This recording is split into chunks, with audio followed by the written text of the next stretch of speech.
আসসালামু আলাইকুম। আমার প্রিয় আপুরা ভাইয়ারা কেমন আছো তোমরা? আশা করি সবাই ভালো আছো। তো দীর্ঘ ১ মাস পর আবার তোমাদের মাঝে চলে এসেছি। আমি জানি তোমরা আমাকে অনেক, অনেক মিস করেছো। সত্যি কথা বলতে আমিও তোমাদেরকে অনেক বেশি মিস করেছি। তোমাদের সবার ঈদ কেমন কাটলো অবশ্যই জানাবে। আমার ঈদও আলহামদুলিল্লাহ ভালো কেটেছে।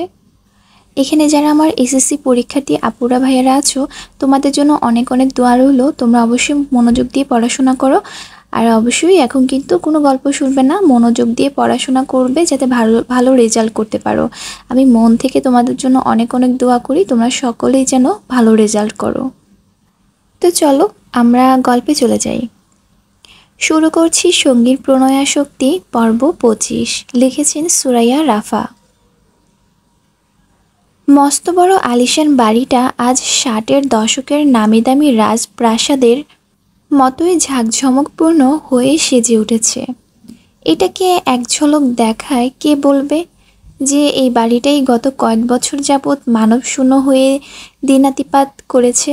তখন আরু আর অনু ব্যতীত পুরো বাড়িটাই ছিল ভুতুড়ে, বাড়ির ন্যায় শুনশান জনমানবহীন। যদিও বা মামিরা আসতো কম বেশি, তবে সেটাও ওদের প্রয়োজনে। তাছাড়া মামিদের আগমন অনুর নিকট সর্বদাই ছিল মক্ষম আতঙ্কের কারণ। এক কথায় এরা আসার চেয়ে না আসাটাই ছিল বহুল কাম্য। আজ বাড়িতে কোনো আতঙ্ক নেই, চারিদিকে খুশির ফোয়ারা বইছে। প্রত্যয় অনুর গায়ে হলুদের আয়োজনে বাড়িতেই করা হয়েছে, যার ফলস্বরূপ প্রত্যয়দের বাড়ির সবাইকে এখানেই উপস্থিত। অমিতের আজ ব্যান্ডেজ খোলা হয়েছে তাই আসতে পারেনি। কাল হয়তো অমিতও আসবে। স্টেজে মন মাতানো গানের তালে একে একে নাচ করছে নাচের দলের মেয়েরা। ভিআইপি অতিথি থেকে শুরু করে সকলের মনোনিবাস আপাতত স্টেজে আটকে আছে। হাত ভর্তি মেহেদি নিয়ে স্টেজে প্রত্যয়ের পাশেই বসে আছে অনু। চোখের সামনে মজার মজার খাবার, অথচ কিছুই খেতে পারছে না মেয়েটা। ওদিকে সকাল থেকে না খাওয়া দরুন পেটটাও কেমন গুড়গুড়াচ্ছে ওর। পেটে ক্ষুধা থাকলেও সব কিছুই যেমন বিষাদের পরিপূর্ণ, ঠিক তেমনই অনুর কাছেও আপাতত এই নাচ গান হই হুল্লোড় সব কিছুই জঘন্য রকম তেতো লাগছে, বড্ড তেতো। অথচ অরুটা এন্ট্রি সং এর কোমর দুলিয়ে সেই যে তখন উধাও হলো, আর খবরই নেই। অনু তখন থেকে কেমন হাঁসফাঁস করছে। ওর পাশেই বসেছিল প্রত্যয়। কোম্পানির বিভিন্ন কর্মকর্তা কর্মচারীরা এসে এসে শুভেচ্ছা জানিয়ে যাচ্ছে প্রত্যয়কে, কিন্তু অনুর তাতে কোনো আগ্রহ নেই। ব্যাপারটা বোধগম্য হতেই প্রত্যয় অনুর কানের কাছে মুখ নিয়ে সামান্য নিচু সুরে প্রশ্ন করল, কি হয়েছে তোমার? তখন থেকে খেয়াল করছি অন্যমনস্ক হয়ে আছো।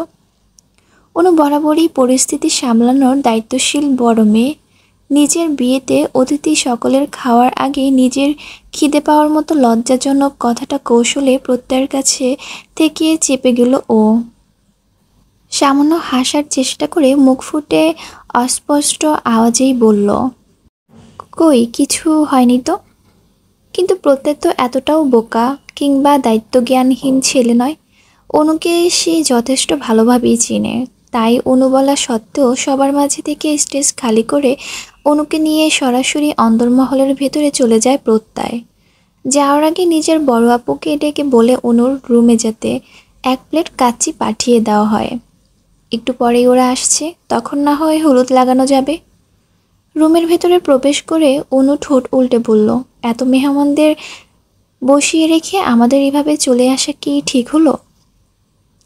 প্রত্যয় হাত ধুয়ে এসে পাঞ্জাবির হাতা গুটিয়ে অনুর মুখে পোলাওয়ের লোকমা তুলে দিতে দিতে বলল, যাবো তো, তার আগে খেয়ে নাও, নয়তো তোমার পেটের গুড়গুড় আওয়াজ আমি একা নই, পুরো কৃত্তিক কুঞ্জ শুনে ফেলবে। অনু খাবার চিবুতে চিবুতে নরম সুরেই বলল, আপনি কিভাবে বুঝলেন আমার যে খিদে পেয়েছে? প্রত্যয় অনুর চোখে অনিমেষ চেয়ে থেকে বলল, আমি কিভাবে বুঝলাম সেটা ম্যাটার করে না। ম্যাটার হলো সেদিন এত করে বোঝানোর পরেও তুমি আমাকে কিছুই শেয়ার করছো না, নিজের ভেতরের কথা ভেতরেই আটকে রাখছো। আচ্ছা অনু, একবারও ভেবে দেখেছো আজ রাত পেরোলে কাল যে আমরা স্বামী স্ত্রী হয়ে যাব, তুমি, আমি, আমরা হয়ে যাব? তোমার সকল ভয় লজ্জা আমি নির্দ্বিধায় হরণ করে নেব। তোমার জীবনের সর্বাধিক গুরুত্বপূর্ণ ব্যক্তিটি হব আমি, অথচ সেই আমার কাছেই তুমি ইজি হতে পারছো না এখনও। সামান্য খিদে পেয়েছি কতটুকু বলতে দ্বিধাবোধ করছো কেন? প্রত্যেকে মানানোর চেষ্টা করলো, কিঞ্চিত আদুরে গলায় বলল, আমি তো ভেবেছি সবার সামনে খিদে পেয়েছি বলাটা ভালো দেখাবে না, এত লোকজন কে কী ভাববে। অনুর বাকি কথা জিহ্বাতেই আটকে রইল। তার আগে প্রত্যেক কিছুটা শক্ত গলায় বলল, কতবার বলেছি আমার সামনে এত ম্যাচিউরিটি, এত দায়িত্ববোধ দেখাতে হবে না। আমি আছি তো তোমাকে সামলানোর জন্য। একটা প্রত্যয় আছে তো তোমাকে নিজের কাঁধে ঠাঁই দেওয়ার জন্য। তবুও কেন যে এত ওভার থিঙ্কিং করো কে জানে। ওর কথা শুনে ফিক করে হেসে দিল অনু। অতঃপর প্রত্যয়ের গালটা মেহেদি শুকানো দু হাতে জড়িয়ে ধরে বলল, এত আশকারা দিচ্ছেন, আমি কিন্তু আপনার মাথায় চড়ে বসবো, তখন বুঝবেন বউয়ের কি জ্বালা। অনুর শরীর থেকে মিষ্টি একটা বউ বউ গন্ধ বেরোচ্ছে। প্রত্যয় ভালোভাবে টের পাচ্ছে সেই সুঘ্রাণ। ও প্রথমে অনুর কপালে কপালে ঠেকিয়ে দীর্ঘ নিঃশ্বাস আস্বাদন করল অনু মিষ্টি মেইলি সুগন্ধটুকু। তারপর ওর নাকে নাক ঘষে হিসিয়ে বলল, আমি তো চাই তুমি আমাকে জ্বালাও, পোড়াও, জ্বালিয়ে পুড়িয়ে একদম নিজের সাথে মিশিয়ে নাও। এই দূরত্ব যে আর ভাল লাগছে না অনু, একটুও ভাল লাগছে না। বাড়ি ভর্তি মানুষ হলেও সেই মানুষের কোনোরূপ আনাগোনা নেই অন্দরমহলের চারিদিকে। সবাই আপাতত স্টেজের ওখানেই নাচ গান নিয়ে মেতে আছে। দোতলার করিডোরের পুরোপুরি নীরব। চারদিক ল্যাভেন্ডার মোমের আলোয় চিকচিক করছে, সেই সাথে ওয়াইল্ড জেসমিনের সুবাস ভেসে বেড়াচ্ছে। ক্ষণে ক্ষণে প্রবল ভেগে ধেয়ে আসছে বৈশাখী দমকা হাওয়া। হাওয়ার তালে দুলে উঠছে সৌন্দর্য বর্ধক লাল নীল হলুদ নেটের উপর কারুকাজ করা ফিনফিনে পর্দাগুলো। বাইরে থেকে ভেসে আসছে অস্পষ্ট গানের লাইন, নেশা নেশা এ কি নেশা চোখে, ভুলে থাকতে পারি না তোকে, অচেনা স্বপ্নগুলো তোকে ছুঁতে চাই। কেউ আবার আমার গান শুনে হাসো না প্লিজ, কারণ আমি এমনিতেই গান গাইতে পারি না। জাস্ট এখানে গানের লাইনগুলো ছিল তাই একটু গেয়ে শোনালাম আর কি। আর এদিকে একের পর এক নেটের পর্দার আড়ালে আলগোছে গা ঢাকা দিচ্ছে অরু। কৃত্তিক যখনই সেই পর্দাটা দ্রুত হাতে সরিয়ে দিচ্ছে, তৎক্ষণাৎ একইভাবে ছুটে গিয়ে অন্য একটা পর্দার আড়ালে ঠাঁই নিচ্ছে অরু। এভাবেই করিডোরের এই মাথা ও মাথা করছে ওরা দুজন। একজন চোখের লজ্জা আর মনের সংকোচ আলগোছে লুকোতে নিঃশব্দে আড়াল হচ্ছে, তো আরেকজন মনের কামনার চোখের যাতনায় বারবার তাকে উন্মুক্ত করছে। নীরব রাত, নিস্তব্ধ পথধ্বনি, অথচ দুজনের হৃদয় মাঝারে বয়ে যাচ্ছে উত্তাল সমুদ্রগত তীব্র জলোচ্ছ্বাসিত জোয়ার, যার নাম প্রেম। ওরও পারছে না কৃত্তিকের সাথে, পারছে না নিজের লজ্জাটুকু আড়াল করে লুকিয়ে থাকতে। বারবার ওকে কাছে টানার পায়তারা করে যাচ্ছে কৃত্তিক, বেহায়া পুরুষ কৃত্তিক। আজ কি এমন হলো লোকটার, বুঝে উঠতে পারছে না অরু। ওদিকে সফেদ লেহেঙ্গাটা হলুদে মাখামাখি, সেই সাথে ক্ষণিক আগের কৃত্তিকের অবাধ্য স্পর্শগুলোর এখনও জীবন্ত। কি শিহরণ, কি উথাল পাথাল পাগল পাড়া অনুভূতি, ভাবতে গেলে এখনও শরীরের লোমকূপ দাঁড়িয়ে যাচ্ছে অরুর। কৃত্তিক যেভাবে ওর পেটে হলুদ মেখে দিয়েছে, মনে হচ্ছে গায়ে হলুদটা অনুর নয় বরং অরুরই। আর কৃত্তিক হলো একমাত্র ব্যক্তি যে অরুকে হলুদ মাখিয়ে গায়ে হলুদ সম্পূর্ণ করছে, আর কারোর হলুদ লাগানোর প্রয়োজন নেই ওর বউয়েরই শরীরের ভাঁজে। কৃত্তিকের সাথে লুকোচুরি প্রেমে এবার সত্যি হাঁপিয়ে উঠেছে অরু। এক পর্যায়ে উপায়ন্তর না পেয়ে 3 তলার সিঁড়ি ধরে দৌড়ে ছাদে উঠে গেল ও। ওরুকে এভাবে দিশেহারা হয়ে ছুটতে দেখে ভ্রম ছুটে গেল কৃত্তিকের। মাতাল ভাবটা মস্তিষ্ক থেকে সরে যেতেই কৃত্তিক হাঁক ছেড়ে ওরুকে বলল, আস্তে সাবধানে বেবি, তুই মুখ থুবড়ে পড়ে গিয়ে ব্যথা পেলে আমি ডিএনএ কাকে দেব বলতো। ছাদের পাঁচিল 2 হাত রেখে শটান হয়ে দাঁড়িয়ে আছে এলিসা। ওর 2 চোখ দূর আকাশে নিবদ্ধ। যেখানে আলো নেই, চাঁদের দেখা নেই, আছে কেবল এক ফালে কালছে মেঘের ঘনঘটা। আজকেও বোধহয় সেদিনের মতো দানবীয় ঝড় আসবে ভুবন ভুলিয়ে, সেই সাথে আকাশ ফুটো হয়ে ঝমঝম বৃষ্টি। এলিসা আকাশের দিকে তাকিয়ে থাকলেও ওর চাঁদের মতো ফ্যাটফেটে ফর্সা মুখের দিকে গভীর চোখে তাকিয়ে আছে অর্ণব। একটু আগেও ওর সাথে যা নয় তাই ব্যবহার করেছে এলিসা। ওর প্রতিটা কথা ছিল বিষাক্ত তীরের ফলার মতোই বেদনাদায়ক আর অপমানজনক। কিন্তু অর্ণব তো বরাবরই নির্লজ্জ।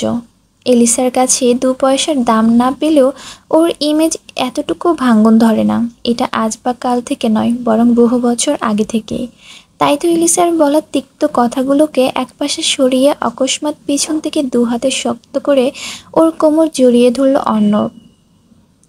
গ্রীবা নামিয়ে দীর্ঘশ্বাস ছাড়ল ওর ঘাড়ের উপর।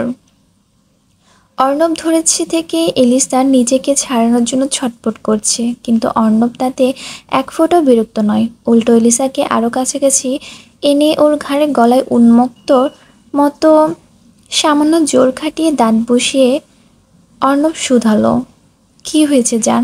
কে কি বলেছে? এক্ষুনি বল, নয়তো আমি তোকে ব্যথা দিতে বাধ্য হব। আমার কামড়গুলো জোরালো হবে, তোর ফর্সা শরীরটা রক্তিম হয়ে উঠবে। আর অর্ণব কথা শেষ করতে পারল না, তার আগেই নিজেকে ছাড়িয়ে ওর শক্ত হাতে অর্ণবের তীক্ষ্ণ ফর্সা গালে আচমকা চর বসালো এলিসা। অর্ণব নিজেও বোধহয় আশা করেনি এলিসা হুট করে এমন কিছু করবে। ওদিকে চর খেয়ে পাশ ফেরার সঙ্গে সঙ্গে অরুর সাথে চোখাচোখি হলো অর্ণবের। অরুকে দেখা মাত্র ও আর এক মুহূর্ত দাঁড়ালো না। থমথমে মুখ নিয়ে অরুকে পাশ কাটিয়ে দ্রুত পায়ে ত্যাগ করলো সিঁড়িঘর। অর্ণব চলে যেতে অরু এগিয়ে এলো এলিসার নিকট। কিছুটা ইতস্ত আর ভয়ার্ত কণ্ঠে অস্পষ্ট শুধালো, কিছু কি হয়েছে আপু? তুমি কি কোনো কারণে ডিস্টার্ব? অরুর কথা এলিসার আর চোখে তাকালো ওর দিকে। অরুর শুকনো ঢোক গিলে জিভ দিয়ে ঠোঁট ভিজিয়ে আবারও বলল, না মানে আমাদের বাড়িতে কেউ যদি কিছু। অরুর কথা এখানে আটকে গেল। বাকি কথাটুকু গ্রাস করে নিল হতবিহ্বল এক অনাকাঙ্ক্ষিত পরিবেশ। হুট করেই অরুর কথার মাঝে ওকে দুহাত জড়িয়ে ধরে হু হু করে কেঁদে উঠল এলিসা। এলিসার মতো শক্ত আর কঠোর মানবী যে কাঁদতেও পারে তা আগে জানা ছিল না অরুর। এই কৃত্তিকের বন্ধুমহলটাই কেমন রহস্য ঘেরা এক দুর্বল প্রাচুর্য, যার উপরটা চকচকে আর আকর্ষণীয় হলেও ভেতরটা রহস্যের জালে মোড়ানো। কখনো সেখানে ধরা দেয় প্রকট অসহায়ত্ব, কখনো বা কিঞ্চিত অপারগতা। কি অদ্ভুত! হাতের কাছে টাকার পাহাড় থাকতেও কিছু মানুষ অসুখী, বড্ড অসুখী। কি এত না পাওয়ার তাদের, বুঝতে পারে না অরু। আপাতত বোঝার মতো সময়ও নয়। ও তৎক্ষণাৎ নিজের হিজিবিজি ভাবনার ইতি ঘটিয়ে এলিসার পিঠে আলতো হাত বুলিয়ে বলল, কি হয়েছে আপু, বলা যাবে? এলিসা পুনরায় শটান হয়ে দাঁড়ালো। চোখের পানিটুকু আঙ্গুলের ডগা দিয়ে তাড়াহুড়ো মুছতে গিয়ে আবারও ফুপিয়ে উঠল। ওরও বুঝলো এলিসা নিজেকে জোর কদমে সামলাতে যাচ্ছে, কিন্তু কোনো কারণেই পারছে না। বলো না আপু, কি হয়েছে? অর্ণব ভাইয়া কি? অরুর কথার মাঝখানে এলিসা বলে ওঠে, ওর কোনো দোষ নেই অরু, সব দোষ আমার। আমিই তো বেবিটাকে। কান্নার তোপে কথা জড়িয়ে যাচ্ছে এলিসার। অরু একটা বড়সড় দম নিয়ে আস্তে করে প্রশ্ন ছুড়ল, তুমি কি প্রেগনেন্ট আপু? এলিসা কাঁদতে কাঁদতে শুধু হ্যাঁ সূচক মাথা নাড়ালো। ওরও ঝটকা খেলো না। ও তো মনে মনে এটাই সন্দেহ করেছিল। তারপর আবারও বলল, বাচ্চাটা নিশ্চয়ই অর্ণব ভাইয়ার। এলিসা এবার জবাব দিল, হ্যাঁ, সেদিন যখন জেকে এলে থেকে ফিরল। অর্ণব হুট করেই জিকের জবাবদিহিনীর ভয়ে আমার বাসায় চলে এসে ফোন টোন বন্ধ করে দেয়। তারপর বেশ কয়েকদিন ও আমার বাসাতেই ছিল। ওরও ফোঁস করে একটা নিঃশ্বাস ছেড়ে গলায় অসহায়ত্ব ধরে রেখে বলল, তাহলে এটা অর্ণব ভাইয়াকে কেন জানাচ্ছ না? ওনার সন্তান, ওনার তো জানার অধিকার রয়েছে। এলিসা নাক টেনে বলল, তোমার কি মনে হয় বিয়ের আগে এই বাচ্চাকে ও কখনো স্বীকৃতি দেবে? শোনার সঙ্গে সঙ্গে নিশ্চয়ই বলবে ওষুধ খেয়ে নষ্ট করে ফেলতে, যেটা আমি পারছি না, আমার দ্বারা হচ্ছে না। গত 1 উইক যাবৎ এইটা চেষ্টা করে যাচ্ছি আমি, কিন্তু আমি পারছি না ওরু। মাতৃত্ব আমাকে বারবার অপরাধী কাঠগড়ায় দাঁড় করাচ্ছে। আমার মতো শক্ত হার না মানা মেয়েটাও তীব্রভাবে হারিয়ে দিচ্ছে এই 2 মাসের ভ্রণটা। কি করব আমি? অরুর চোখ দুটো অভিমানে ছলছল করছে। এলিসা এমন একটা কথা ভাবলো কি করে? সেই অভিমান, নাকি অর্ণবকে কষ্ট দিল সেই অভিমান, জানা নেই অরুর। যাই হোক, ও নিজেকে সামলালো। অতঃপর আস্তে ধীরে ছাদের পাঁচিল অহেতুক আঙ্গুল ঘষতে ঘষতে বড় বড় শ্বাস ফেলে বলল, আমি বিবাহিত আপু। জায়ান কৃতিকের মতো ঘাড়তেরার লোকটাকে খুব কাছ থেকে দেখেছি আমি। ওনার বড্ড বেশি মুড সুইং হয়। যখন মেজাজ বিগড়ে যায় তখন কি বলে না বলে নিজেও খেয়াল করে উঠতে পারে না। সে সময় ওনার মাঝে যেন উনি থাকে না, বরং জেগে ওঠে এক হিংস্র পশু সত্তা। তবুও আমি ওনার মাঝেই সুখ হাতড়ে বেড়াই। নিজের মাঝে ওনার রাগ ঢাক সবটা সহ্য করার ক্ষমতা ধারণ করি। দিন শেষে উনিই আমার শান্তি নিকেতন, কারণ উনি হলেন আমার প্রেমিক পুরুষ, আমার জনম জনমের ভালোবাসা, আমার জায়ান কৃতিক। এত কিছু কেন বলছি জানো আপু? কারণ আমার দৃঢ় বিশ্বাস এই মানুষটা, আর যাই হোক, নিজের প্রাণপণ উজাড় করে হলেও আমাকে বিপদ আপদ দৌড়ানা পিছনে এবং সব রকম অশুভ থেকে খঞ্জরের মতো রক্ষা করতে কোনোদিনও কার্পণ্য করবে না, আর না কোনোদিনও পিছুপা হবে। সেটা যদি মৃত্যুর দুয়ারও হয় তবুও না। আর সেখানে তুমি অর্ণব ভাইয়ার ভালোবাসার আঙ্গুল তুলছ আপু। আমি তো বহুদিন থেকেই দেখতে পাই তোমার প্রতি ওনার এক আকাশ সময় মায়া, এক মহাসমুদ্র ভালোবাসা, এক পৃথিবী সময় হৃদয়ের টান। তাহলে তুমি কেন দেখতে পেলে না আপু?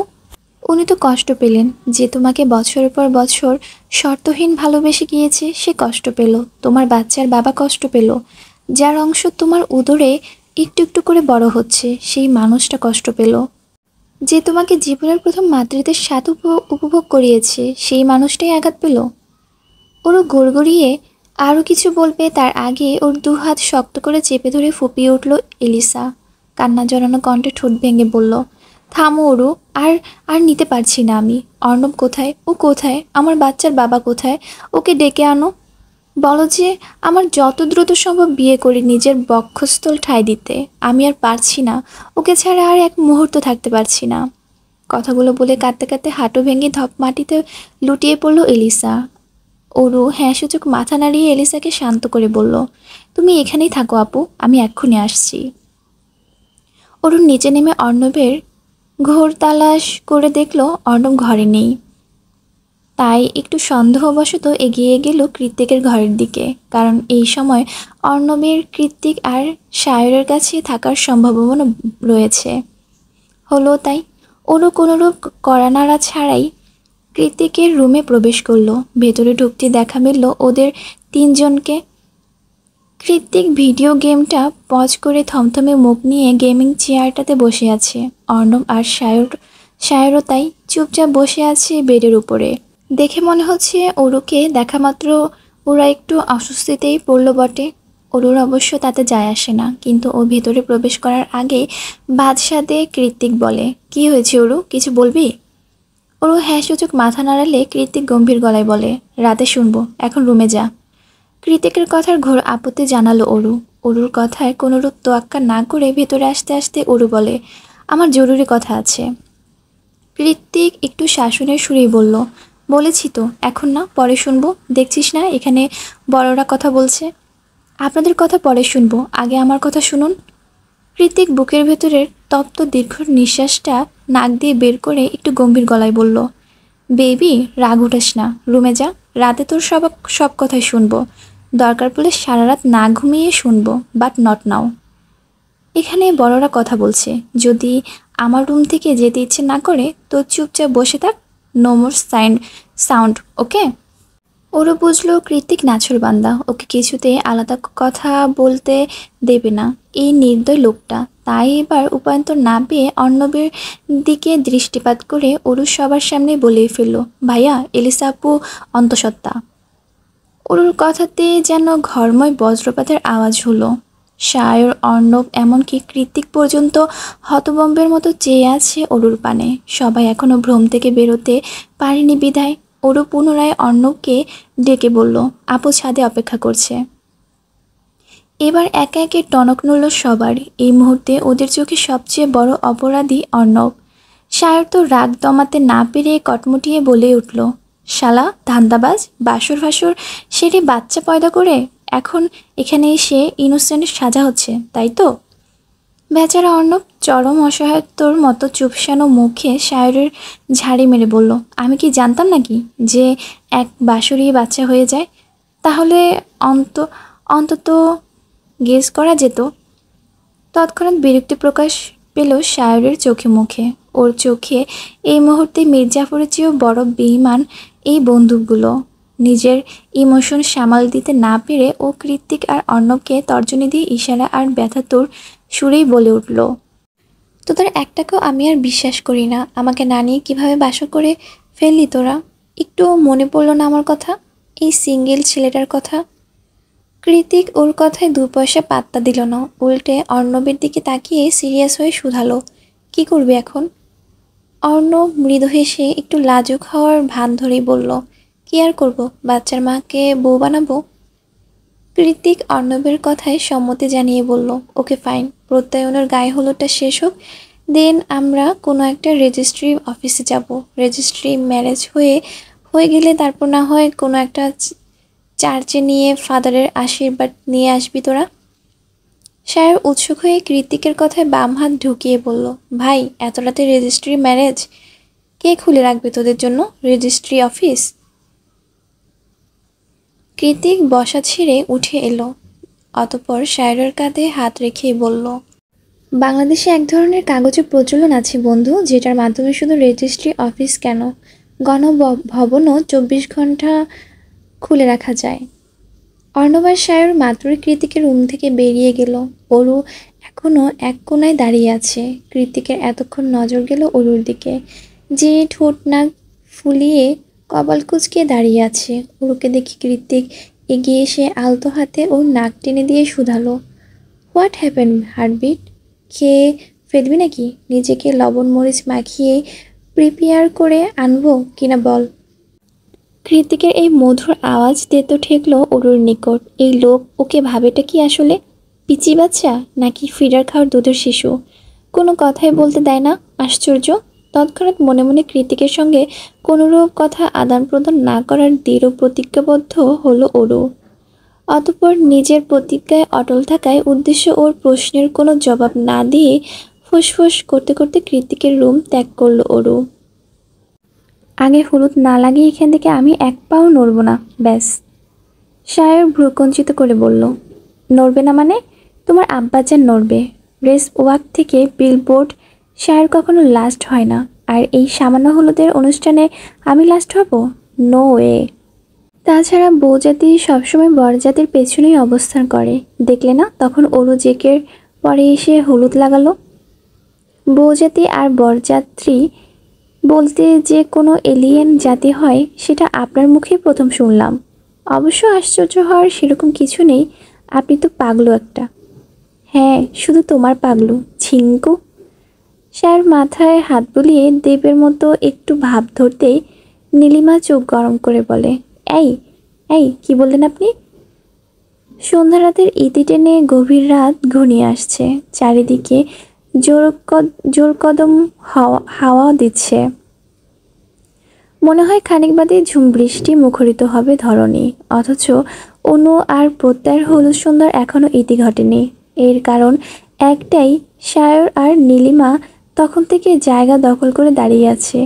একজন বলছে আমি আগে হলুদ লাগাবো, তো আরেকজন বলছে আমি আগে। কেউ কাউকে এক চুল পরিমাণ ছাড় দিতে নারাজ তারা। এদিকে নিজেরা দাঁড়িয়ে থেকে অন্য অতিথিদের সময় খেয়ে দিচ্ছে ওরা দুজন। পেছনের অতিথি সমাজ বেশ বিরক্ত ওদের কাণ্ডে। এক পর্যায়ে একজন বয়োজ্যেষ্ঠ অতিথি না পেরে এগিয়ে এসে ওদেরকে উদ্দেশ্য করে বলল, বাচ্চারা তোমরা বরং একটা কাজ করো, ওই পাশে গিয়ে আগে নিজেদের ঝামেলা মিটিয়ে আসো, দরকার পড়লে সময় নাও, সুপ্রিম কোর্টে যাও, মামলা করো, ইনভেস্টিগেশন করে জাজের থেকে অনুমতি নিয়ে ফিরে আসো। আসলে কার আগে হলুদ দেওয়া উচিত? তবুও এই বৃদ্ধের উপর দয়া ধরে জায়গা ছাড়ো ভাই। সেই কখন থেকে তোমাদের ঝগড়া দেখে দেখে সুগার বেড়ে গেল আমার। বাড়ি গিয়ে ইনসুলিন লাগাতে হবে, তারা আছে। সরো দেখি বাপু। সার নীলিমাকে নিয়ে সরে দাঁড়িয়ে বৃদ্ধার উদ্দেশ্যেই সন্ধিহান গলায় বলল, আশ্চর্য কথা বলেন তো দাদু। কোর্টে যাব, মামলা করব, রায় হবে, ততক্ষণে কি ওরা দুজন বিয়ে না করে আইবুড়ো হয়ে এক চিমটি গায়ে হলুদ লাগানোর জন্য এখানে বসে থাকবে নাকি? বৃদ্ধ এবার দাঁত খিচিয়ে সায়রের দিকে বিরক্তিতে দৃষ্টি নিক্ষেপ করে বলল, এতই যখন বুঝিস হতচ্ছাড়া, তাহলে সেই তখন থেকে এক চিমটি হলুদ লাগানো নিয়ে এত নাটক করলি কেন? দুইটা মানুষ চারটা গাল, যার যেখানে খুশি হলুদ লাগাতি, তা না তখন থেকে যুক্তি দিয়ে যাচ্ছিস। কানের মাথা খেয়ে ফেলেছিস।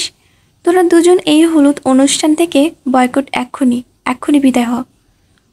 সার নীলিমাকে নিয়ে স্টেজ ছেড়ে নেমে যেতে যেতে গম্ভীর মুখে বিড়বিড়িয়ে বলল, এই নিশ্চয়ই অরুর মায়ের বংশের কেউ হবে, নয়তো দাঁত না থাকা সত্ত্বেও মুখের ভাষা এত তেতো কেন আজি? অবশেষে অনুর গায়ে হলুদের রাতে অর্ণব এলিসার রেজিস্ট্রিটা হয়ে যায়। কৃত্তিক নিজ উদ্যোগে ওদের বিয়েটা দিয়েছে। আর এই মুহূর্তে রেজিস্ট্রি অফিসের বাইরের করিডোরের জড়সড় হয়ে দাঁড়িয়ে আছে ওরা কজন। বাইরে আকাশ ভেঙে বৃষ্টি হচ্ছে। নীলিমা আর অরু হাতে হাত ধরে দাঁড়িয়ে আছে। কৃত্তিক একটু দূরত্ব দাঁড়িয়ে সিগারেট শলাক ধরিয়েছে। আর এলিসা এখনো অর্ণবের গলা জড়িয়ে ধরে ফুপিয়ে কেঁদে যাচ্ছে। এলিসা কাঁদছে দেখে অর্ণব উদ্বিগ্ন হয়ে বলল, এভাবে কাঁদছিস কেন এলি? ভুলে গিয়েছিস you are preggy with my baby? তুই এভাবে কাঁদলে আমার বাচ্চাটার কষ্ট হবে, সাথে আমারও। So stop right now. সাহেব দু হাতে কয়েকটা ছাতা নিয়ে ওদের নিকট এগিয়ে আসতে আসতে বলল, হয়েছে আদিক্ষেতা বন্ধ কর। আমাদের হার্ডওয়ার্কিং এলিসাটাকে দিলি তো অসুস্থ বানিয়ে, এখন আর দরদ দেখাতে হবে না। অর্ণব জোর গলায় সায়রকে শাসিয়ে উঠে বলল, খবরদার, আমাদের বাপ বেটাকে কিছু বলবি না সায়র, তাহলে তোর কপালে সারা জীবন আইবুড়ো থাকার সিল লেগে যাবে, বলে দিলাম। অর্ণবের কথায় এলিসা মৃদু হেসে ফেলে। এলিসা হেসেছে দেখে অর্ণব ওর কপালে আলতো চুমু খেয়ে বলে, এই তো লক্ষ্মী বউ আমার। এলিসা চারিদিকে চোরা চোখে চেয়ে অর্ণবকে সামান্য ধাক্কা মেরে দূরে সরিয়ে দিয়ে বলল, হয়েছে, ছাতা এসে গেছে, চল এবার। কাল বিয়েতে অনেক কাজ, আর আমরা এখনো এখানে। অর্ণব এলিসাকে কোলে নিয়ে এক হাতে ছাতা ধরে এগোতে এগোতে বলল, তোর বাচ্চার বাবা হয়ে যাচ্ছি, এখনো তুই করে ডাকবি জান? এলিসা দীর্ঘশ্বাস ছেড়ে দু হাতে অর্ণবের গলাটা শক্ত করে জড়িয়ে ধরে ভাবুক হয়ে বলল, কি ডাকা যায় বলতো তোকে? আমার তো তুমি আসছে না, ভাবতে কেমন হাসি পাচ্ছে। অর্ণব এলিসার পায়ে পায়ে গাড়ি পর্যন্ত চলে গিয়েছে। ওরা যাওয়ার পরে কৃত্তিক একটা ছাতা ধরে অরুর দিকে ঘাড় ঘুরিয়ে তাকিয়ে বলে, বেবি কোলে আয়। মোটেই না, আপনার কোলে আপনিই উঠুন। কথাটা বলে মুখ ঝামটি দিয়ে বৃষ্টির মাঝে তরতরিয়ে এগিয়ে যায় অরু। অরুর কাণ্ডে কৃতিক গম্ভীর মুখে সেখানেই দাঁড়িয়ে রইল। সায়র একটুখানি সরে দাঁড়িয়ে নীলিমাকে নিজের ছাতায় আমন্ত্রণ জানালে নীলিমাও উপায়ন্তর না পেয়ে সহসা এগিয়ে এসে ওর পাশের ছাতার তলায় দাঁড়িয়ে পড়ে। সায়র নীলিমার সমেত গাড়ির দিকে এগিয়ে যেতে যেতে কৃতিকের দিকে হতবাক দৃষ্টি নিক্ষেপ করে মুখ দিয়ে চুচু উচ্চারণ করে ওকে টিটকিরি কেটে বলল, তুই আসলে জেকে তো, বিয়ে করে কি হাল হয়েছে ছেলেটার, বেচারা। তৎক্ষণাৎ কৃত্তিক নিজের পায়ের স্লিপারটা ওর দিকে ছুঁড়ে মেরে দাঁত খিচিয়ে বলল, শালা যাবি এখান থেকে? সায়রকে পাত্তা না দিয়ে এগিয়ে যায়। কৃতিকের চোখ মুখ এখনও রাগের তোপে রক্তিম হয়ে আছে, অথচ ওরু কি হাসি মজাটাই না করেছে সকলের সাথে। শুধু কৃত্তিককে ইগনোর করছে। কৃত্তিক ওরুর দিকে তাকিয়ে দুহাত মুষ্টিবদ্ধ করে মনে মনে তীক্ষ্ণ আওয়াজ বলল, অরুর বাচ্চা, তোকে একবার হাতের কাছে পেয়ে নি, তারপর তোর হচ্ছে এটা কি দেখ। নীলিমার লেহেঙ্গার সামলে ধীরে ধীরে এগোচ্ছে। সায়র বারবার ঘাড় নামিয়ে নীলিমা দিকে উকিঝুঁকি দিচ্ছে। দুজন একই ছাতার নিচে হওয়ার দূরত্ব বেশ স্বল্প। আপাতত তারই সুযোগের সদ্ব্যবহার করছে সায়র। নীলিমার লেহেঙ্গার সামলে যেই না মাথা তুলবে, ঠিক তখনই সায়রের চিবুকের সঙ্গে অকস্মাৎ ধাক্কা খেল ও। সায়র মন ঝুঁকে আছে দেখে চিরবিরিয়ে উঠল নীলিমার মস্তিষ্ক। মুখ দিয়ে বিরক্তি প্রতিক্রিয়া জানালে তৎক্ষণাৎ। এভাবে ঝুঁকে আছেন কেন? আমি কি চিড়িয়া যে উকি ঝুঁকি দিয়ে না দেখলে মহাভারত অশুদ্ধ হয়ে যাবে? শায়র নীলিমার কথা এক কান দিয়ে শুনে অন্য কান দিয়ে বের হতে দিতে দিতে শুধালো, এত সুন্দর স্মেল কেন? কি শ্যাম্পু লাগাও চুলে? হ্যাঁ। নীলিমা চোখ খিচিয়ে বলল, আপনি আবার ইফটিজিং করছেন? আমি কিন্তু আব্বাজানকে বলে দেব।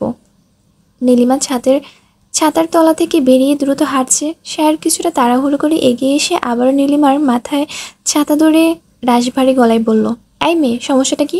আমি যে তোমার বড় বড়দের কথা শুনতে হয়, সে জ্ঞান কি বিয়েবাড়ির বোরহানের সঙ্গে গুলে খেয়েছো নাকি?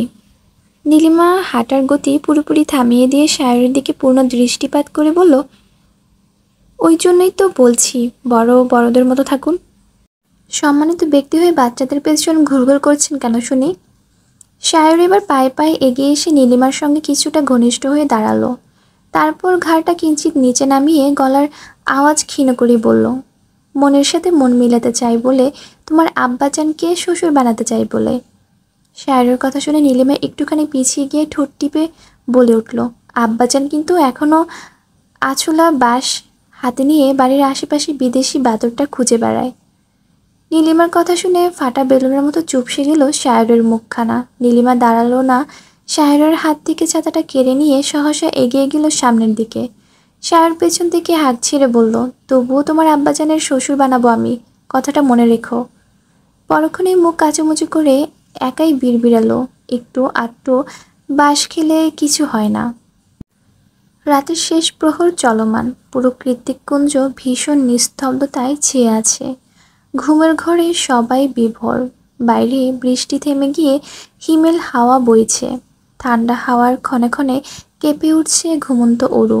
শেষ রাতে আর জানালাটা বন্ধ করা হয়নি, ওই জন্যই এত হাওয়া দিচ্ছে।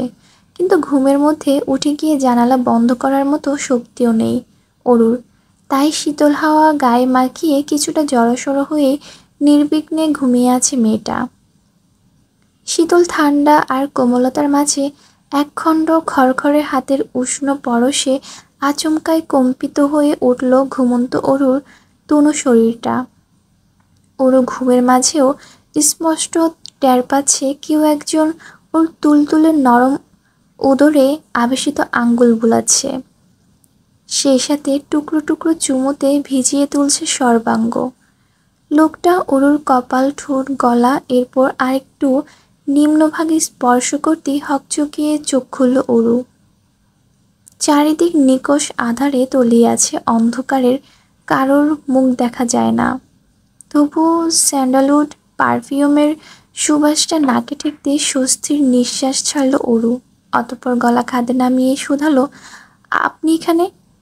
কৃত্তিক জবাব দেয় না। নিঃশব্দে অরুকে বাচ্চাদের মতো কোলে তুলে নিয়ে পা বাড়ায় রুমের বাইরে।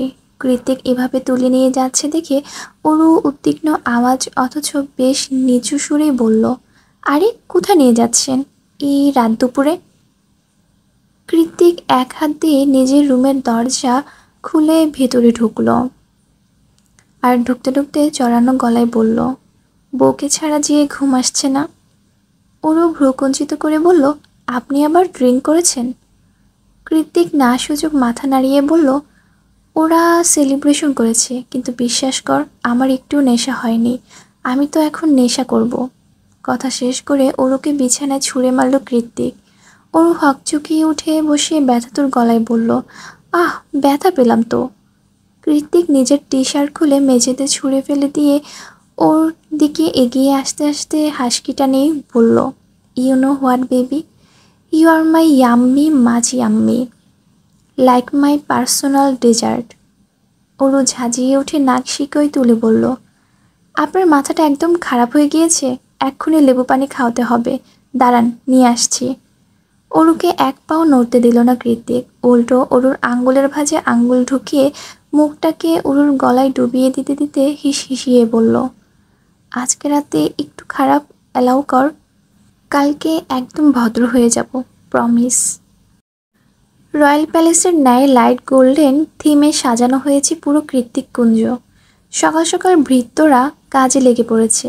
গেট থেকে শুরু করে ব্যাক ইয়ার্ড পর্যন্ত এমন কোনো জায়গা নেই যেখানে সৌন্দর্যের কৃত্রিম ছোঁয়া পড়েনি। চারিদিকে গোল্ডেন ফেরি লাইট আর হ্যাজাকের আলোয় ঝিকমিক করছে।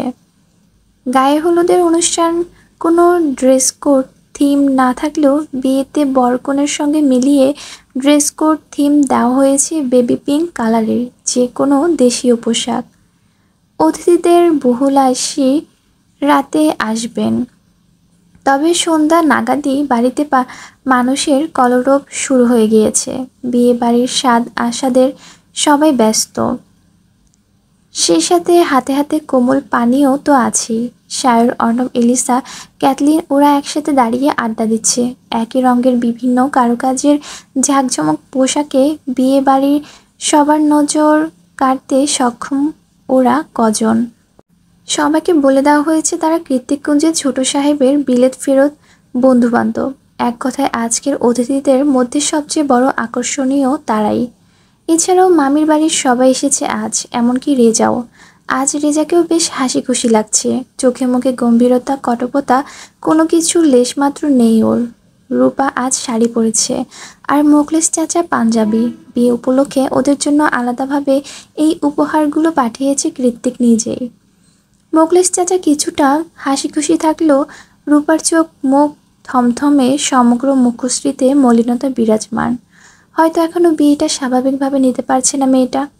অবশ্য নিতে পারার কথাও নয়, তবে তাতে যায় আসে না জাহানারার। তিনি চাবের গোছা কোমরে ঝুলে বেশ খুশিতেই দিব্যি ঘুরে ঘুরে ওর সাথে গল্প করে বেড়াচ্ছেন।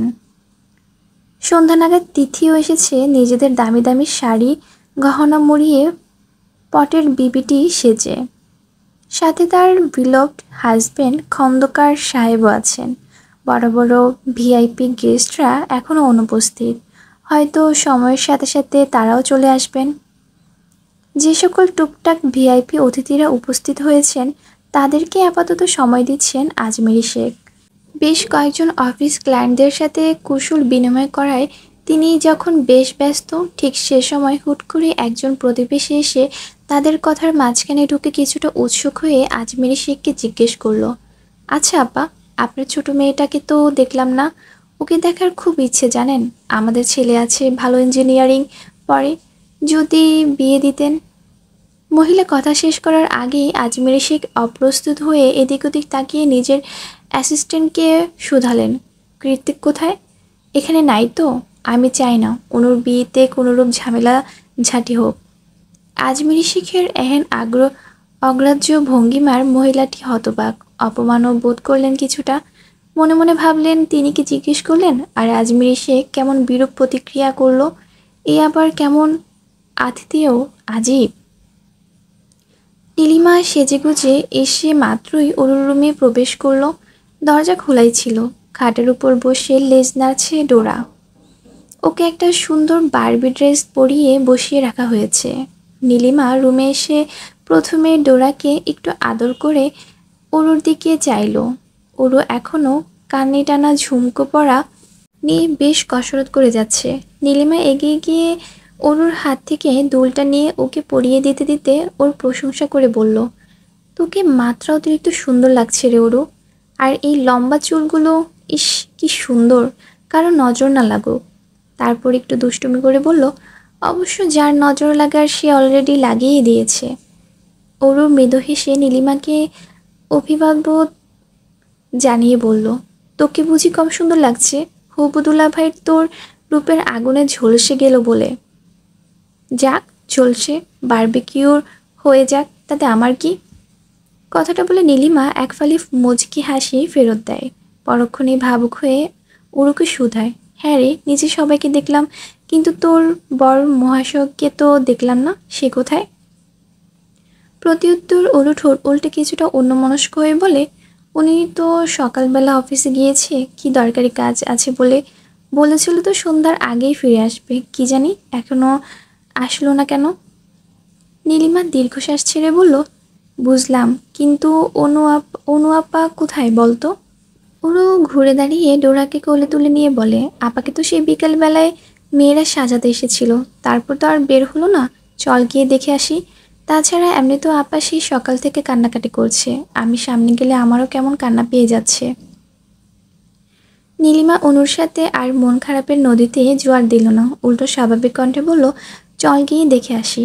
আপাকে নিশ্চয়ই অনেক সুন্দর লাগছে, বরযাত্রী এলো বলে। নীলিমা আর ওরও করিডোর পেরিয়ে অনুর রুমে প্রবেশ করতে যাবে, ঠিক তখনই হন্তদন্ত হয়ে রুমে থেকে বেরিয়ে এলো অনু। অকস্মাৎ বেরিয়ে আসার ওরা তিনজন ধাক্কা খেতে খেতেও সামলে নিল। অনুর পরনে ভারী বিয়ের সাজ, বেবি পিঙ্ক ভারী লেহেঙ্গাটা দু হাতে ধরে উদ্বিগ্ন মুখে দাঁড়িয়ে আছে অনু। সাজানো গোছানো প্রতিমার মতো মুখটার ভর করেছে অযাচিত আতঙ্ক। তীব্র শ্বাস প্রশ্বাসের তালে তালে হাঁপুড়ের উঠানামা করছে ওর বুক। অনুকে এমন বিভ্রান্ত চেহারা দেখে ভাঁজ পড়ল অরুর কপালে। নীলিমাও আশ্চর্য বনে গিয়ে শুধালো, কি হয়েছে অনু আপা, তুমি ঠিক আছো তো? নীলিমার কথার জবাব দেয় না অনু, উল্টো শুষ্ক ঢোক গিলে অরুকে জিজ্ঞেস করে, অরু, অরু মা কোথায়? অরু ঠোঁট নাড়িয়ে কিছু জবাব দিতে যাবে, তখনই পেছন থেকে আজমেরি শেখ পেছন থেকে কথা কথা ছোড়েন, ফের কি প্রয়োজন? বরযাত্রী এসে পড়েছে, তোমাকে নিচে যেতে হবে। অনু ওদের দুজনকে পাশ কাটিয়ে এগিয়ে এসে আজমেরি শেখের দু বাহু ধরে গলা খাতে নামিয়ে কাপা কণ্ঠে বলল, মা, আমার মনে হলো আমি ওই লোকটাকে দেখেছি, জানালা দিয়ে দেখেছি। অতিথিদের মাঝে দিব্যি দাঁড়িয়ে আমার দিকে তীক্ষ্ণ দৃষ্টিতে তাকিয়েছিল। হুট করে দেখে আমার আত্মা কেঁপে উঠেছে। আর আজমেরি শেখ মেয়েকে তৎক্ষণাৎ থামিয়ে দিয়ে গম্ভীর গলায় বলল, অযথা কথা রাখো তো অনু, এমন একটা শুভ দিনে একটা শয়তানের কথা মুখে আনলে কোন আক্কেলে? হ্যাঁ, তাছাড়া পুরো বাড়ি বডিগার্ড দ্বারা সুরক্ষিত, সন্দেহভাজন কেউ এলে নিশ্চয়ই আমাকে ইনফর্ম করা হতো। শুধু শুধু এসব ভেবে নিজের স্পেশাল দিনটাকে ঘাঁটি করো না তো। আমি আসছি, নিজে অতিথিদের অপেক্ষা করছে। আজমেরি শেখ সামনে কয়েক কদম পা বাড়িয়ে ফের ঘুরে তাকিয়ে অরু আর নীলিমাকে উদ্দেশ্য করে বলল, অনুকে নিয়ে জলদি এসো। প্রত্যয় বসে আছে ফুলসজ্জিত স্টেজে, চারিদিকে বিয়ে বাড়ি আমেজ। অতিথিরা সবাই কনেকে দেখার জন্য অধীর আগ্রহে বসে আছে। অমিত হাজির, তাকে কিঞ্চিত ক্লান্ত দেখালো, মুখ লেগে আছে এক চিলতে প্রণোজ্জ্বল হাসি। কালকে সবাই নাচ গান করলো, আজকে কেমন মনমরা হয়ে বসে আছে কৃত্তিকের বন্ধুমহল। বউ সাজে কনেকে দেখার চেয়েও দ্বিগুণ আগ্রহ নিয়ে সামনের দিকে উকি ঝুঁকি দিচ্ছে সায়র। হয়তোবা প্রিয় মানবীকে এক ঝলক দেখার উদ্দেশ্যে, তার রাগিনীর চাহনিতে আরও একবার ভস্ম হয়ে হতে হতে প্রাণে বেঁচে যেতে। সায়র নিজেও বুঝতে পারছে না এইটুকু হাঁটুরি বয়সী মেয়েটার সাথে মজার ছলে ঝগড়া করতে করতে কখন যেন তীরের ফলার মতোই হুট করে মনে গেঁথে গেল পুরান ঢাকার এই শ্যামলবতী রাগিনী। এখন তো আমেরিকা ফিরে গিয়েও শান্তি নেই, বারবার মনে হবে রাগিনীটা থাকলে ভালোই হতো, একটু ঝগড়া করে সময় কাটানো যেত। সবার মাঝে থেকেও শুধুমাত্র নীলিমাকেই দেখতে চাইছে সায়রের তৃষ্ণার্ত বেকুল দুচোখ। অবশেষে সেই মাহেন্দ্রক্ষণ ঘনিয়ে এলো। সকল জল্পনা কল্পনা শেষে স্টেজের দিকে পা বাড়ালো আজকের মক্ষম চরিত্র। সবার দৃষ্টি যার দিকে নিক্ষিপ্ত, আজকের অনুষ্ঠানের সবচেয়ে সুন্দর রমণীটি প্রত্যয়ের হবু স্ত্রী, ওর মনের রানী, ওর হৃদয় হরণী মিসেস অনন্যা এহসান। অরু আর নীলিমার সাথেই ছিল অনুর, সেই সাথে আরও ছিল প্রত্যয়ের বোন আর আত্মীয় স্বজনরাও। অনু ধীর পায়ে লেহেঙ্গা সামলে প্রত্যয়ের নিকট এগিয়ে আসছে। ফিনফিনে দোপাট্টা দিয়ে মাথায় এক হাত ঘোমটা টানা, তার আড়াল থেকে অপার সৌন্দর্য ঠিকরে পড়ছে মেয়েটার। প্রত্যয় দাঁড়িয়ে আছে অধীর আগ্রহে। অনুর এক একটা পদধ্বনি যেন প্রত্যয়ের বুকে আনন্দ আর উত্তেজনার ঝড় বইয়ে দিতে সক্ষম। অবশেষে প্রত্যয়ের ঝড়ো হাওয়া মনে ইলশে গড়িয়ে বৃষ্টি নামিয়ে স্টেজে উঠে আসে অনু। প্রত্যয় নিজের এক হাত বাড়িয়ে তাকে সাদরে আমন্ত্রণ জানায়। অনু তা গ্রহণ করে এগিয়ে গিয়ে প্রত্যয়ের পাশে রাজকীয় ডিভানে বসে পড়ে। যদিও বা ওদের দুজনের মাঝে ফুলের এক বিস্তার পর্দা ঝুলানো। কেবল 3 কবুলের পরই তো তোলা হবে, আর বর তখনই বউয়ের মুখ দেখবে, তার সত্যিকারের বউয়ের মুখ। ক্যাটারিংয়ের এদিকে সুস্বাদু খাবারের গন্ধে মম করছে চারিপাশ, ওদিকে এই মুহূর্তে কনের মুখ দেখা নিয়ে বরের বাড়ির সবাই ব্যস্ত। আর এদিকে বরের এক পায়ের জুতোটা আঁচলের তলায় লুকিয়ে চোরের মতো চারিপাশে উকিঝুঁকি দিচ্ছে নীলিমা। নীলিমা এক কোণে দাঁড়িয়ে অনবরত দাঁত দিয়ে নখ কাটছিল, তখন হুট করে কে যেন নিঃশব্দে কাঁধে হাত রাখলো ওর। অকস্মাৎ ঘটনায় চকিত লাফিয়ে উঠে পেছনে চোখ ঘোরালো নীলিমা। দেখতে পেল ওর দিকে সন্দিহান দৃষ্টিতে চেয়ে আছে সায়র। সায়রকে দেখা মাত্র নীলিমা ঝাঁঝিয়ে উঠে তৎক্ষণাৎ দাঁত খিচিয়ে বলে, এখানে কি চাই? সায়র নিজ গ্রীবাটা আরেকটু সামনে বাড়িয়ে নীলিমার ডাগর চোখের পাতায় সন্দিহান চোখ দুটো রেখে শুধালো, কাউকে খুঁজছো নাকি? নীলিমা ঠোঁট বাঁকিয়ে জবাব দিল, জি না, আর খুঁজলেও আপনাকে খুঁজিনি, জানতো আজাইরা। নীলিমার কথা গায়ে মাখালো না সায়র। মেয়েরা এমন একটু আধটু ঝাঁঝিয়ে কথা বলে, ওতে বেশ কিছু অসুবিধা নেই। অর্ণব কত শুনেছে এমন, থাপ্পড় খেতে খেতে ওর গালটাই বোধহয় বেঁকিয়ে গিয়েছে। তবুও তো শেষমেশ এলিসাকেই পেয়ে গেল। নীলিমা আর যাই হোক, থাপ্পড় মারার সাহস নিশ্চয়ই দেখাবে না। হুম, কখনোই না। জায়গাটা সরু, এদিক দিয়ে ক্যাটারিংয়ের লোকজন আসা যাওয়া করছে হরদম। নীলিমা সেখানে ঘাপটি মেরে দাঁড়িয়ে আছে, সাথে সায়রও। নীলিমা চুপচাপ শান্ত মস্তিষ্কে দাঁড়িয়ে আছে দেখে সায়রও কানের কাছে মুখ নিয়ে নরম সুরে শুধালো, এই মেয়ে, আমেরিকা যাবে আমার সাথে? নীলিমা নিজ ভ্রুযুগল কুঞ্চিত করে বলল, কি? সায়র ফের আওড়ালো, বলেছি আমার সাথে নিয়ে যাব তোমায়, নয়তো এত রাগ কাকে দেখাবে তুমি? হ্যাঁ, তুমি তো রীতিমতো আমাকে মিস করবে। দেখা যাবে আমার উপর রাগ ঝাড়তে না পেরে তোমার বদহজম হয়ে গেল, তারপর বমি আর ডিসেন্ট্রি। কথাটুকু শেষ করে চৌকিতে দাঁত দিয়ে জিভ কাটলো সায়র। পরক্ষণে এদিক ওদিক না সুযোগ মাথা নাড়িয়ে মুখমণ্ডলের কৃত্রিম গম্ভীর ভাব টেনে বলল, নো ওয়ে, আমার জন্য কারো ডিসেন্ট্রি হবে? সেটা তো হতে পারে না। পুরো আমেরিকা জানে আমি ভারী সদর হৃদয়ের মানুষ, তাহলে এই নির্দয় কাজটা কি করে করব বলো? কিছুতেই না। তোমাকে এমন ঘোর ডিসেন্ট্রি আশঙ্কার মধ্যে রেখে আমি তো কখনই ও দেশে গিয়ে শান্তি পাবো না রাগিনী। তার চেয়ে তুমি বরং আমার সাথে। সায়র ট্যাপ রেকর্ডার মতো এক নাগারে কথা বলছে তো বলছে, থামাথামির নামই নিচ্ছে না। এই পর্যায়ে এসে ওকে মাঝপথে থামিয়ে দিল নীলিমা। ওর দিকে তীক্ষ্ণ দৃষ্টি নিক্ষেপ করে কটমটিয়ে বলল, চুপ করবেন আপনি? তখন থেকে ডিসেন্ট্রি বলে আমার পেট খারাপ করে দিলেন। বলি, এসব বলতে আপনার কি মুখে বাঁধে না একটুও? সায়র বলতে চাইল, ডিসেন্ট্রি একটা প্রাকৃতিক সমস্যা, সেটা আবার মুখে বাধা কী করে? তবে কথা এগোতে পারল না আর। তার আগে ক্যাটারিং এর লোকরা ধাক্কা খেয়ে নিজের সামলাতে না পেরে আচমকা পা ফসকে উল্টে পড়ল নীলিমার শরীরের উপর। ওর সাবধানতা ওর হাতটা গিয়ে ঠেকল নীলিমার মেদহীন লতানো উন্মুক্ত কোমরের ভাঁজে। নীলিমা সায়রকে সামলালো ঠিকই, কিন্তু পরক্ষণে চরম সাহসিকতা আর জিদের বহিঃপ্রকাশ ঘটিয়ে সায়রের গালে ঠাটিয়ে চর বসালো ও।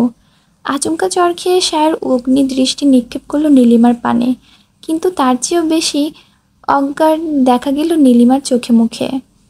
এক পর্যায়ে সায়রের দিকে তাকিয়ে রাগে ফুঁসতে ফুঁসতে কেঁদে উঠল নীলিমা। কিছু মানুষ আছে রাগ দেখা দিকে কান্না পেয়ে যায়, নীলিমা বোধহয় এই ক্যাটাগরিতেই পড়ে। নীলিমা কাছে দেখে চোখ মুখ কিছুটা স্থির করলো সায়র। চারিদিকে চোখ বুলিয়ে নরম কণ্ঠে প্রশ্ন ছুড়ল, কাছে কেন, কি হয়েছে? আই এম সরি, এটা ইচ্ছে করে হয়নি, আমি ইচ্ছে করে করিনি তোমাকে ওখানে। সায়রের কথা না শুনে মাঝপথে চোখ মুছতে মুছতে গনগট পায়ে এখান থেকে চলে এলো নীলিমা। নীলিমা চলে যেতে কোথা থেকে যেন ওরও এসে চারিদিকে উকিঝুঁকি দিয়ে বলে উঠল, আরে জুতোটা তো এখানেই পড়ে আছে, তাহলে নীলিমা কাঁদতে কাঁদতে ওদিকে কোথায় যাচ্ছে? সায়র তখনও সেখানে দাঁড়িয়ে এক ধ্যানে নীলিমার যাওয়ার পানে তাকিয়েছিল। ওর জুতোটা হাতে নিয়ে সায়রের দিকে তাকিয়ে অসহায় সুরে বলল, আর বলবেন না ভাইয়া, বিয়ে ঠিক হওয়ার পর থেকে মেয়েটা শুধু শুধু কাঁদে, আশ্চর্য। অরুর কথা যেন আকাশ থেকে পড়ল সায়র। তৎক্ষণাৎ চোখ বড় বড় করে শুধালো, কি বলে তুমি? নীলিমার বিয়ে ঠিক হয়েছে? কবে, কোথায়, কখন? অরু ঠোঁট উল্টে ভাবলেশীন কণ্ঠে জানালো, এই তো আবার বিয়ের 2-3 দিন পরেই আকদ হবে। পরবর্তী পড়াশোনা শেষ হলে তুলে দেওয়া হবে।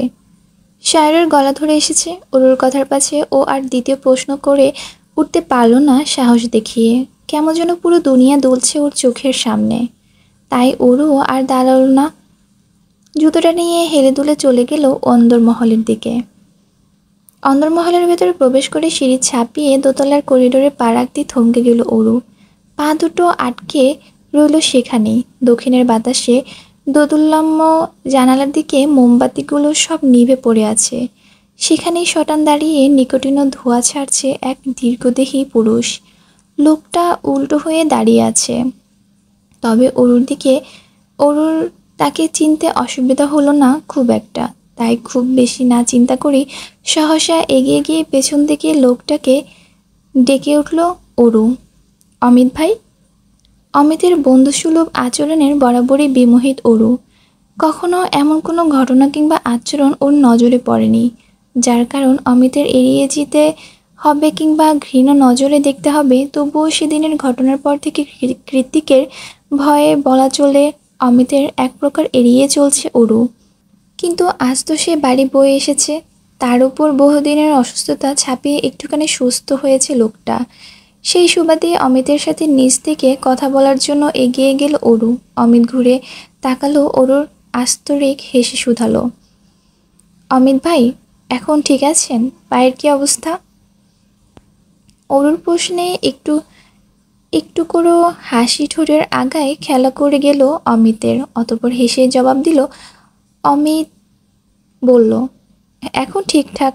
তোমার কি খবর? নোবেলটা কতদূর এগুলো? অমিতের প্রশ্নের জবাব দেওয়ার সুযোগ হলো না অরুর। তার আগে ওর চোখ গেল দমকা হাওয়ার নিভে যাওয়া মোমবাতিগুলোর দিকে। ও তাড়াহুড়ো করে অন্য পাশ থেকে আরেকটা জ্বলন্ত মোম নিয়ে এসে লম্বা চুলগুলোকে কাঁধের এক পাশে রেখে জানালার কাছে আয়েশ করে বসে নতুন উদ্যমে জ্বালাতে শুরু করলো মোমবাতিগুলো। কাঁচা হাতে মোম জ্বালাতে জ্বালাতে অরু আর খেয়ালই করলো না অমিত এখনও আছে না চলে গিয়েছে। চুল সরানোর দরুন মোমের নরম আলোটুকু ঠিকরে পড়ছে অরুর ধবধবে কোমল পৃষ্ঠদেশে। নতুন লেহেঙ্গার এই ব্লাউজের গলাটা বেশ বড়, এতই বড় যে কৃত্তিকের হলুদ লাগানো অংশ স্পষ্ট দৃশ্যমান। এরকম অপ্রত্যাশিত অথচ আকাঙ্ক্ষিত দৃশ্য দেখে চোখ আটকে গেল অমিতের। লোভাতুর কামুক চোখ দুটো ঘুরে ফিরে আটকে যাচ্ছে ওই একই জায়গাতে। অরুর প্রতি খারাপ আগ্রহ, লালসিতা কিংবা দুশ্চরিত্র মনোভাব কোনো কালেই ছিল না অমিতের। বরাবরই মনের এক কোণে অরুকে নিজের সহধর্মিণী, নিজের অর্ধাঙ্গিনী বানানোর ক্ষুদ্র প্রয়াস করেছে আড়ালে আবডালে। কিন্তু এই মুহূর্তে নিস্তব্ধ রাতে ওর সভ্য পুরুষ সত্তাটা কোথায় যেন যাচ্ছে ক্রমশ। অমিত নির্লজ্জের মতো অরুর দিকে তাকিয়ে আছে আর শুষ্ক ঢোক গিলছে বারে বারে। শুধু ভাবছে অরুর ওই নরম তুলতুলে শরীর অবধি পৌঁছাতে গেলে কতটা বাধা অতিক্রম করতে হতে পারে, ঠিক কতটা।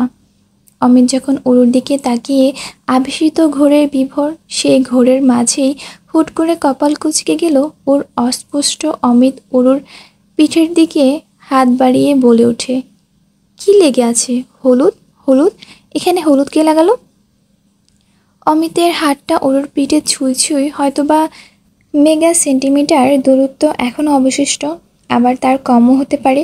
ঠিক তখনই হুট করে একদম অকস্মাৎ ঝড়ের গতিতে বাজ পাখির মতো ছোঁ মেরে হাতের কবজিটা শক্ত করে চেপে ধরল কেউ। আচমকা ঘটনাতে অপ্রস্তুত হয়ে গেল অমিত, সেই সাথে কিছুটা ভয়ও পেল। ভ্রম কেটে যেতে অরুর থেকে চোখ সরিয়ে হাতের চাপে ওর কবজি ভাঙ্গার জন্য উদ্যত হওয়ার লোকটাকে দেখার উদ্দেশ্যে সামনের দৃষ্টিপাত করল অমিত। পিঠের উপর অচেনা হাতের আলতো স্পর্শ অনুভব হতেই ভয়ে সিটিয়ে গিয়ে তাড়াহুড়ো করে চুলগুলো পিঠে ছেড়ে দিল অরু।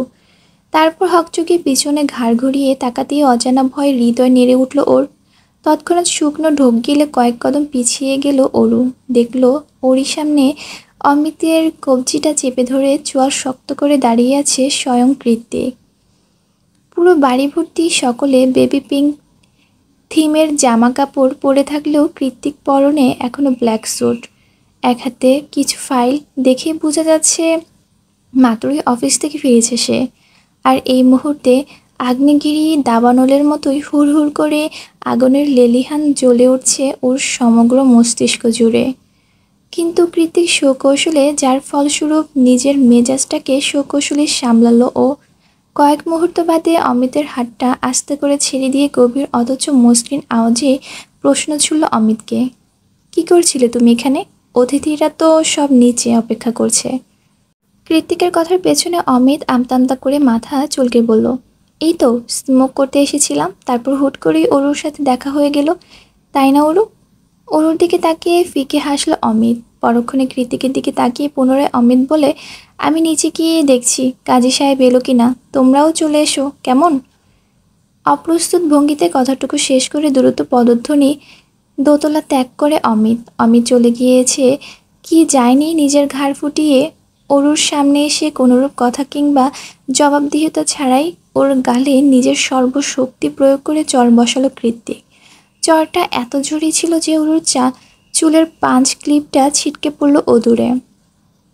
থাপ্পড় খেয়ে গালে হাত দিয়ে কাপা গলায় কাই কাই করে অরু বলল, আমি। এই চুপ, শাট ইউর ফাকিং মাউথ। কৃতিকের রক্তিম চোখ আর কঠোর ধমকে আরেক দফা কেঁপে উঠল অরুর ছোট্ট শরীরটা। এই মুহূর্তে জবাব দেওয়ার কিংবা কষ্টের নয়, বরং ভয়ে কাঁপছে অরু। তবে ওর তো কোনো দোষ নেই, সেটা কৃতিককে বোঝাতে হবে। কিন্তু কৃতিক বুঝল না, উল্টো অরুর চোয়ালটা শক্ত হাতে চেপে ধরে দাঁতে দাঁত পিষে বলল, ওই বাস্টার্ড তোর শরীর দিকে হাত বাড়ানোর সাহস কোথা থেকে পেল? জবাব দে। ওই নোংরা হাতটা আমার জিনিসকে স্পর্শ করেছে। আমি তো তোকে আজ মেরেই ফেলবো অরু। তুই জানতিস আমি কতটা খারাপ, তাহলে কলেজায় এত সাহস কোথা থেকে এলো? How fucking dare you to talk with someone like Amit? গলা উঁচিয়ে চিৎকার করে উঠল কৃতিক। ওরও ব্যথা জর্জরিত, সেই সাথে ভয় ততস্থ। কথা বলার কোনো পরিস্থিতি অবশিষ্ট রাখিনি কৃতিক। তাই উপান্তর না পেয়ে ফোপাতে ফোপাতে চোখের জল ফেলছে মেয়েটা। হৃদয়টা ওর ভেঙে টুকরো টুকরো হয়ে গিয়েছে শেষ পর্যন্ত। কিনা অমিতও এমন একটা কাজ করে বসলো।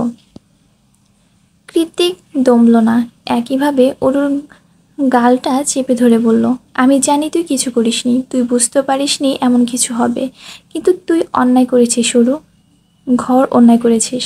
আমি বারণ করা সত্ত্বেও অমিতের সাথে কথা বলার স্পর্ধা দেখিয়েছিস। তোকে আমি কতবার সতর্ক করেছি, আপন ভাই ছাড়া আর কোনো ভাই আদতে ভাই নয় বলিনি? বল, আনসার মি। রাগে আক্ষেপে অরুকে ঝাঁকিয়ে কথাটা জিজ্ঞেস করলো কৃতিক। অরুর কান্নার আওয়াজ জোরালো হলো। কৃতিক তীব্র রাগে অরুকে সামান্য ধাক্কা মেরে দূরে সরিয়ে দিয়ে পরনের ব্লেজার আর ফাইলগুলো করিডোরের মেঝেতেই ছুঁড়ে মারল। পুরো অন্দরমহলের খা খা করছে। এদিকে একটা কাকপক্ষীও নেই। বাইরে সবার আনন্দ উল্লাসে শোরগোল শোনা যাচ্ছে, হয়তো বিয়ে সম্পূর্ণ হয়েছে।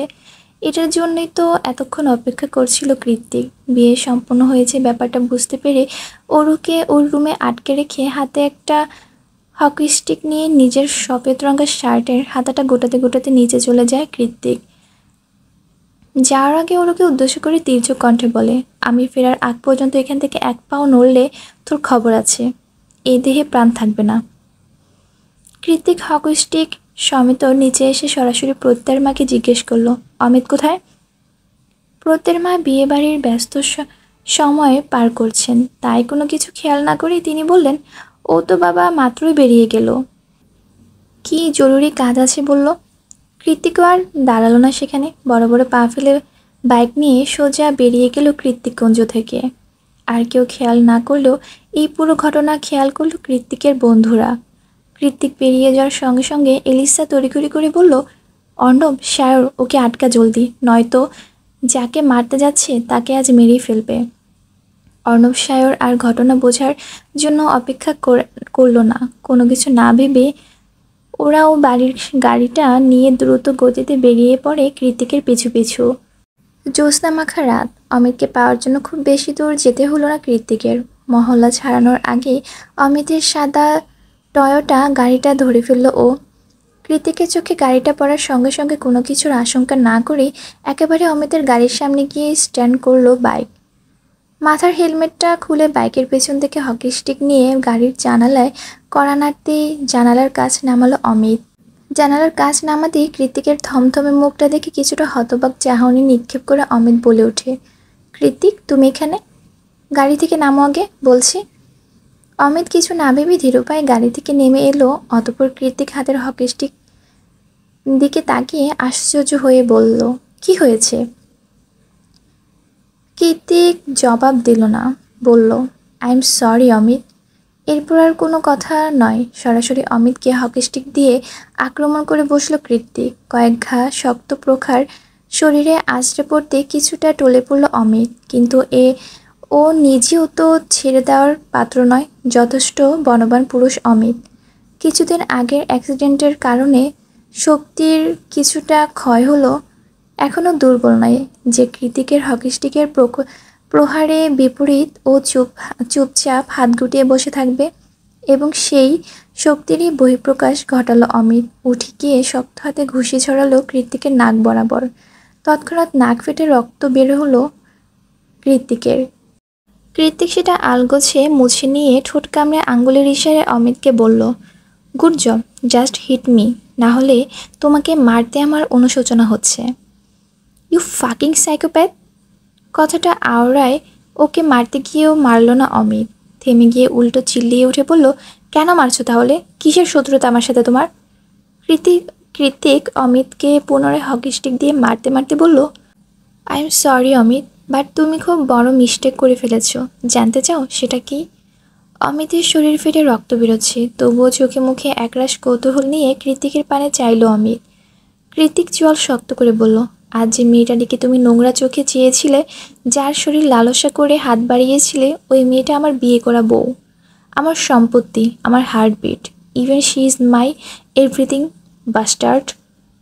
কৃতিকের কথা শুনে চমকে উঠল অমিত। এই তাহলে কৃতিকের রাগের কারণ? কিন্তু এটা কি করে সম্ভব? অমিতের জানা মতে ওর মা কৃতিকেরও সৎ মা, তাহলে সৎ বোন কী করে বউ হয়?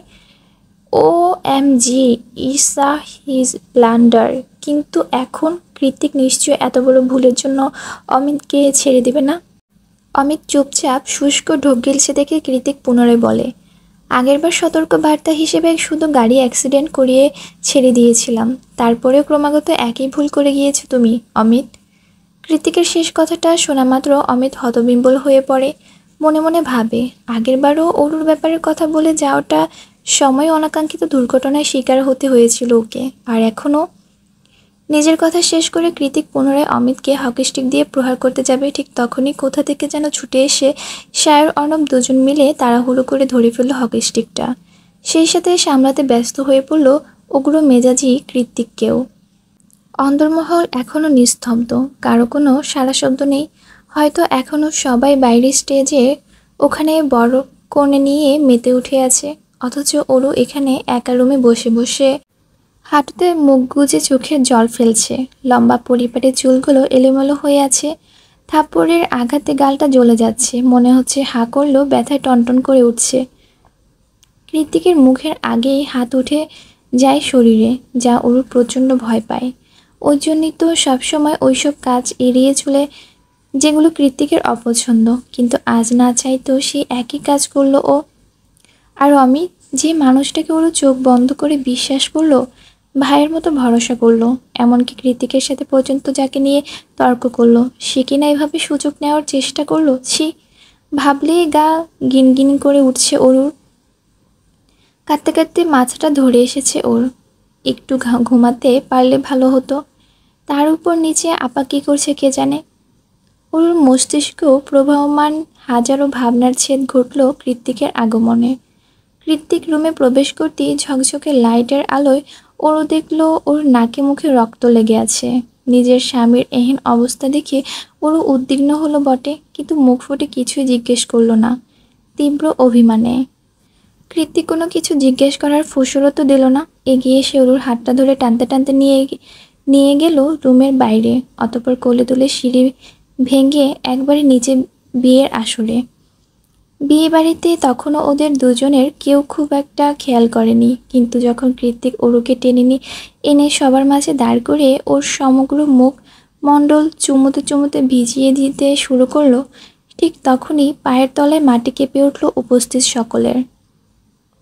ছোট বড় সবাই উপস্থিত এখানে, অথচ সবার মাঝখানে দাঁড়িয়ে দ্য গ্রেট অসভ্য খ্যাত জায়ান্ট কৃতিক অরুর সমস্ত মুখের টুকরো টুকরো চুমু খেয়ে তবেই থামল। ওদিকে আজমির ইশিকে লজ্জায় মাথা কেটে যাচ্ছে। অনুপ্রত্যয়ের আয়না দেখানো হচ্ছিল এতক্ষণ, কিন্তু এই মুহূর্তে আয়না দেখা বাদ দিয়ে ওরা কৃত্তিক অরুকে দেখায় ব্যতিগ্রস্ত হয়ে পড়ল। অরুর অবস্থা মরিমরি, চারিদিকে জোড়া জোড়া কৌতূহলী আর সন্দিহান চোখগুলো এড়োতে নিজের চোখ দুটো খিচিয়ে বন্ধ করে মুখটা নুয়ে রেখেছে অরু। কৃত্তিক প্রথমে অরুর আঙ্গুলের ভাঁজে আঙ্গুল ঢুকালো, তারপর শক্ত গলায় বলল, মাথা উঁচু কর অরু, রাইট নাও। চারিপাশে সকলে এখনও কিংকর্তব্য বিমূঢ়। তা দেখে কৃত্তিক সবার উদ্দেশ্যে বলে ওঠে, everyone attention please, for your kind information is a biggest mistake. কি আমি সবাইকে জানিয়ে শুনিয়ে ধুমধাম করে বিয়ে করতে পারিনি? But I am not single anymore, I have a wife. আর এখন এই মুহূর্তে আমি সবাইকে জানাচ্ছি, আমার পাশে যে মেয়েটি দাঁড়িয়ে আছে সে আমার বিবাহিত স্ত্রী, মিসেস জায়ান কৃত্তিক চৌধুরী। হ্যাঁ জানি, এখানে অনেকের মনে অনেক প্রশ্নও রয়ে গিয়েছে, আমি সেটাও ক্লিয়ার করে দিচ্ছি। আমার স্ত্রী আমারই সৎ মায়ের আগের পক্ষের সন্তান এবং আমি জেনে শুনেই তাকে বিয়ে করেছি। উই আর হ্যাপিলি ম্যারিড নাও। আশা করছি আমাদের সম্পর্ক নিয়ে কারোর মাঝে আর কোনো সন্দেহ কিংবা জটিলতা নেই এখন আর। যদি থেকে থাকে তাতে আমার কিচ্ছু আসে যায় না, কারণ যে কে কখনো সোসাইটি ধার ধারে না, নেভার অ্যান্ড এভার। এক নাগারে কথা শেষ করে গলা কিছুটা খাদে নামিয়ে কৃত্তিক পুনরায় বলে, thanks for your valuable time guys, না you can enjoy the wedding party. শেষ বাক্যটা ইতি টেনে অরুকে এক প্রকার ফেলে রেখে হনহনিয়ে ভেতরে চলে গেল কৃত্তিক। আজ বোধ হয় আর অরুর উপর থেকে রাগ কমবে না ওর।